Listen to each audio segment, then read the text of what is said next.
बघितलं असेल की आता 4 दिवस आधी जे निवडणूक आयोग आहे यांनी आचारसंहिता जाहीर केली आहे, निवडणुका जाहीर केल्या आहे. येणाऱ्या 13 मेला लोकसभेचं मतदान होणार आहे आणि त्या अनुषंगाने मी चोपडा तालुक्यातनं प्रचाराची सुरुवात केलेली आहे.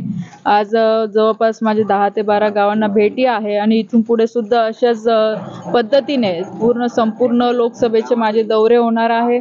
चांगला प्रतिसाद लोकांकडनं मिळतोय कारण की लोकांमध्ये उत्साह आहे की परत तिसऱ्यांदा आपल्या देशाचे प्रधानमंत्री आदरणीय मोदी साहेब झाले पाहिजे. नाही, आता काल बैठक झालेली आहे तर नक्कीच आम्ही सगळे एकत्रच आहोत.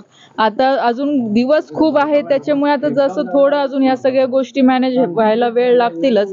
पण सगळे जेवढेही घटक पक्ष आहे, शिंदे साहेबांचं शिवसेना असेल, रिपाई असेल, अन्य पक्ष जेवढेही आहे ते आमच्या सोबतच आहे. असं कालच आमच्या आदरणीय गिरीश भाऊंच्या सोबत ही बैठक झालेली आहे. नक्कीच आपले स्थानिक आमदार चंदूभाऊ हे सुद्धा आपल्या सोबत राहतीलच, त्याच्याबद्दल मला पूर्ण विश्वास आहे. बघा, ज्यांनी राजीनामे दिले ते सगळे लोक मला येऊन भेटून गेले. त्यांचा राजीनामा पक्षाने नामंजूर केलेला आहे. ठीक आहे, आता सगळे इच्छुक, बरेचसे लोक इच्छुक होते उमेदवारीसाठी, पण आता पक्ष कोणाला तरी एकाला संधी देत असतो आणि ह्या संदर्भामध्ये सविस्तर चर्चा सगळ्या पदाधिकाऱ्यांशी झालेली आहे. ज्या काही थोडे मतभेद होते तेही आमचे आता सगळ्यांशी भेटीगाठी करून क्लिअर झालेले आहे आणि सगळे जोमाने कामाला लागतील.